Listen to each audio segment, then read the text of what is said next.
కథనాలు వస్తున్నాయి తప్పించి ఎక్కడ గొడవ లేదు అనేది ట్విట్టర్లో మోహన్ బాబు గారు రాస్తున్నప్పటికీ కూడా ఒకవైపు మనోజ్ పిఎస్కి వెళ్ళారు, ఇంకొక వైపు ఏదో హడావిడి ఏదో జరుగుతున్న పరిస్థితి. బౌన్సర్లు ఒకవైపు నుంచి 40 మంది బౌన్సర్లు ఒకరికి, ఒకవైపు నుంచి 30 మంది బౌన్సర్లు, అట్లాగే మనోజ్కి ఒక సెక్యూరిటీ గార్డ్ కూడా గన్మెన్ కూడా వెళ్ళినటువంటి పరిస్థితి ఈరోజు మధ్యాహ్నం. అప్పుడు ఏంటి అసలు ఏమనిపిస్తోంది ఈ ఇష్యూకి సంబంధించి?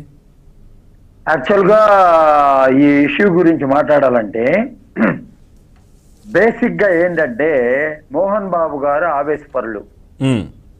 ఆయన మొదటి భార్య విద్యాదేవికి పుట్టిన పిల్లలు మనోజు, లక్ష్మి. రెండో భార్య ఇప్పుడు ఉంది చూడండి నిర్మలాదేవి. నిర్మలాకి గారికి పుట్టిన అంటే ఆయన మరదలు, అదే ఆ విద్య వాళ్ళ చెల్లెల్నే మోహన్ బాబు గారు పెళ్లి చేసుకున్నారు. పెళ్లి చేసుకున్న తర్వాత ఈ మనోజు పుట్టాడు. నిన్న ఈ ప్రత్యక్షంగా ఈ చర్యలు జరిగినప్పుడు మనోజు అక్కడ ఇంటికి వచ్చినప్పుడు ఆమె కూడా ఉంది కదా, ఒక తల్లి అక్కడ ఉంది కదా, ఆమె సమక్షంలో జరిగిందే కదా ఇది. ఆమె లేకుండా ఏం జరగలేదు. ఇదంతా ఊరికే మనం చెప్పుకునేదానికి. అతను పోలీస్ స్టేషన్కి వెళ్ళాడు, కంప్లైంట్ ఇచ్చాడంటే మోహన్ బాబు గారు స్వతహాగా ఆవేశపరులు అని చెప్పేదానికి కొన్ని ఉదాహరణలు చెప్తాను నేను నీకు. చలనచిత్ర పరిశ్రమ సభలో కూడా లెజెండ్స్ గురించి అప్పుడు మాట్లాడడం జరిగింది. లెజెండ్స్ అంటే ఏంటి?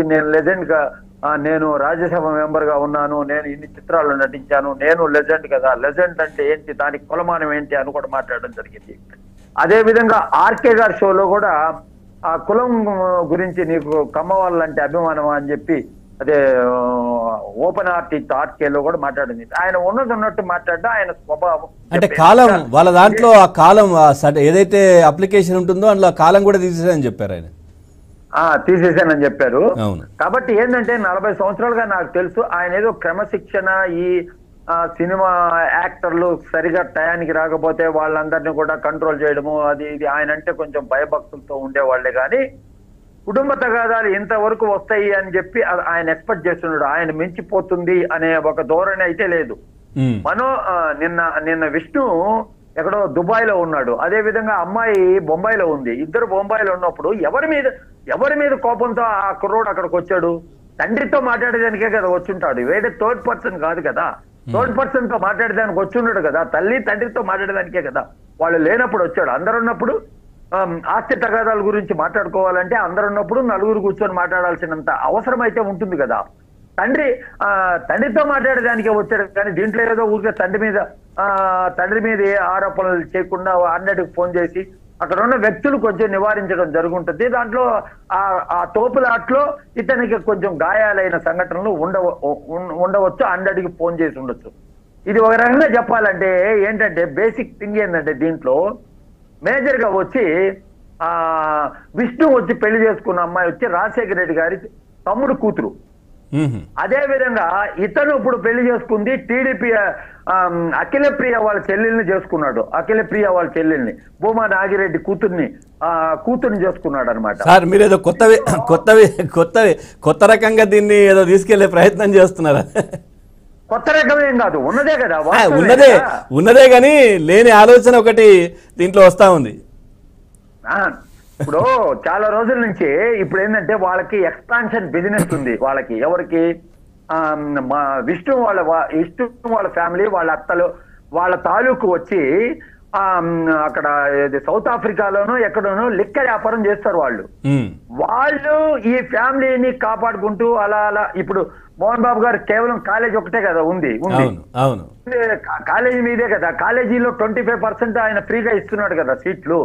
అదే విధంగా పెద్ద డొనేషన్లు లేవు. ఈ ఫీజు రీఎంబర్స్మెంట్ కి సంబంధించి చంద్రబాబు నాయుడు గారు ముఖ్యమంత్రిగా ఉండగా ఆయన బహిరంగంగా పిల్లలందరినీ వేసుకొని ఫీజు రీఎంబర్స్మెంట్ కి సంబంధించిన వ్యవహారం కూడా రాలేదు అని చెప్పి రోడ్డు మీద తిరుపతిలో ధర్నా కూడా చేయడం జరిగింది. కాబట్టి ఆ తర్వాత జగన్మోహన్ రెడ్డి గారు అధికారంలోకి రావాలని కోరుకున్నారు. ఆయన వచ్చినాక మరి ఏం చేశారు? వచ్చినాక ఏం జరగలేదు, అప్పుడు కూడా ఏం లేదు రియంబర్స్మెంట్. అదే ఇప్పుడు మళ్ళా చంద్రబాబు నాయుడు గారి దగ్గర పోయాడు కదా, స్నేహితుడు కదా చంద్రబాబు నాయుడు గారు, వీళ్ళు అంతా ఒకే ఊరు.